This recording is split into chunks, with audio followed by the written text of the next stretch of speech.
Today on the program, we have a packed schedule of automotive news that will change the way you view the global car industry.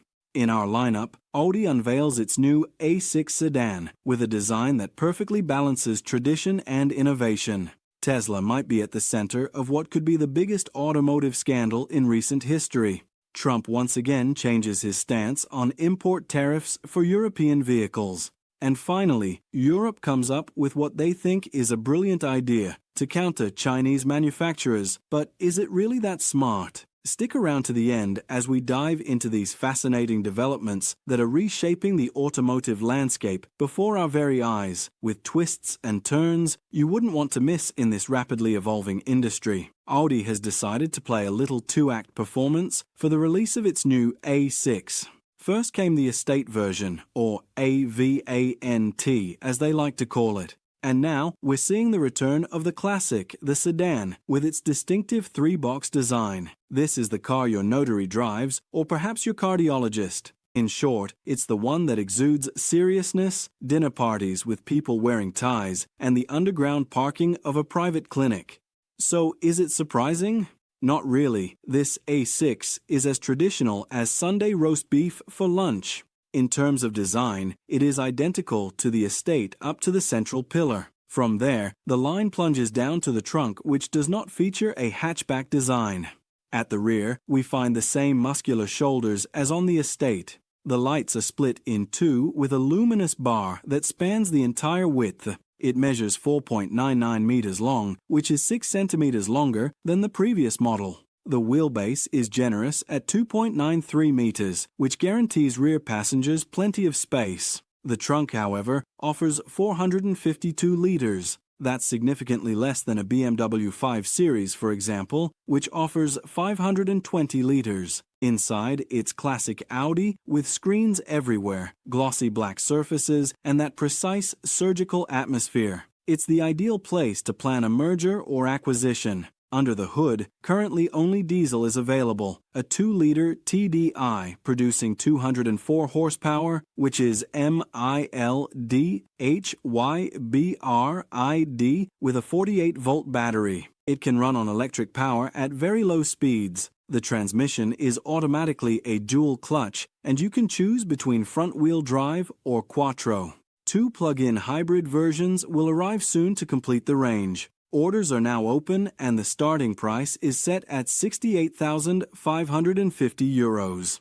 Hey everyone, just a quick interruption to remind you that if you're enjoying this automotive deep dive, now would be a perfect time to subscribe to our channel and activate the notification bell. This not only helps us bring you more in-depth automotive content, but ensures you never miss an update. Also, don't forget to check out the link in the description for our ongoing channel giveaway. We're offering some amazing prizes that any car enthusiast would love. Now, back to our automotive news roundup. Let's move on to Tesla, which is making headlines again, and once again, not for good reasons. Elon Musk finds himself in an embarrassing situation as Tesla is targeted by a class action lawsuit in the United States. The accusation? Brace yourselves. They allegedly tampered with the odometers of their own cars to make them advance faster. While since the dawn of time, Sunday scammers have been fighting to lower odometer readings to sell wrecks at the price of new cars, Tesla apparently decided to do the opposite. It's the American media outlet The Street that reports this complaint has been filed and claims that Tesla uses predictive algorithms, driver behavior multipliers, and throws in a good dose of approximation to artificially inflate mileage.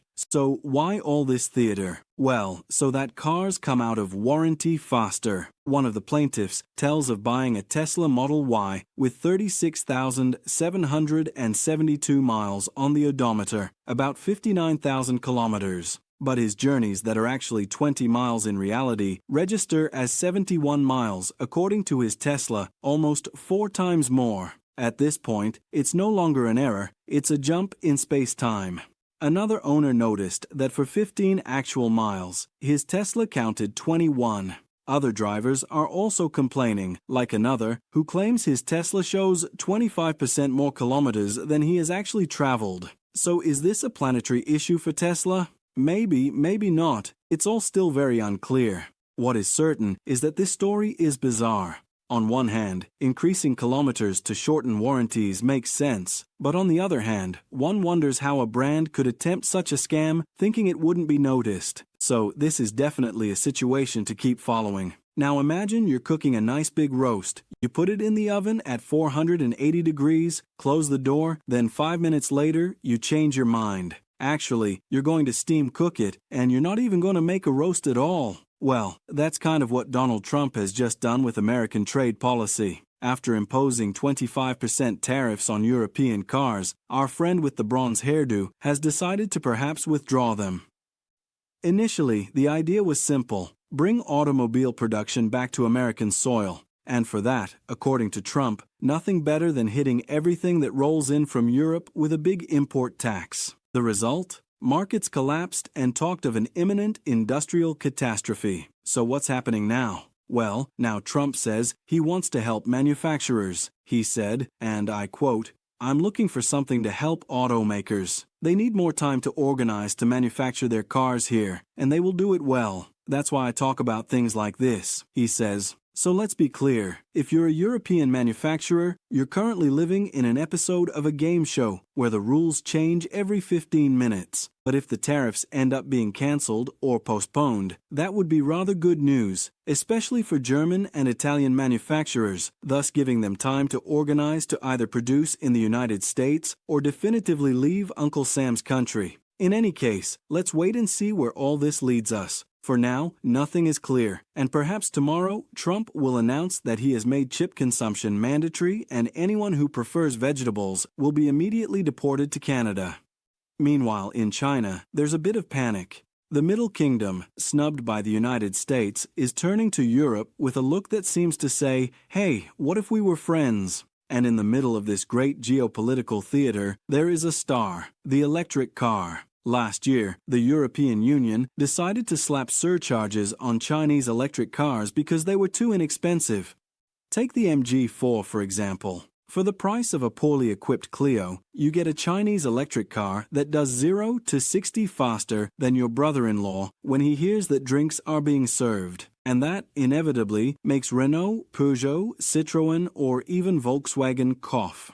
So today, Europe is saying to China, "Okay, we'll remove the taxes, but on condition that you increase your prices." The problem is, we don't really see how to legally force a manufacturer to sell at a higher price. It's like asking a kebab vendor to double the price of his white sauce to save French gastronomy. It's absurd. And yet this is the entire European strategy. But while Brussels is trying to negotiate with diplomatic smiles, the Chinese have a stock of cars that are piling up, and since they can no longer sell them to the Americans, they might well dump them here in Europe at bargain prices despite the taxes currently in force. And that's what Europe is desperately trying to avoid, an even stronger invasion of Chinese electric vehicles. But Europe's strategy is still strange. If we stop at the vision of a citizen, the message sent by Europe is clear. We will do nothing to make our local manufacturers lower their prices, but we will do everything to make foreign manufacturers who offer good products but at lower prices increase theirs. What do you think about all this? What do you think of this European idea? Let me know in the comments section below. Thank you all for following this new video. Don't hesitate to subscribe and activate the notification bell to make sure you don't miss anything in the fast-moving world of automotive news and developments. See you in our next exciting update, where we'll continue to bring you the most relevant stories from the global automotive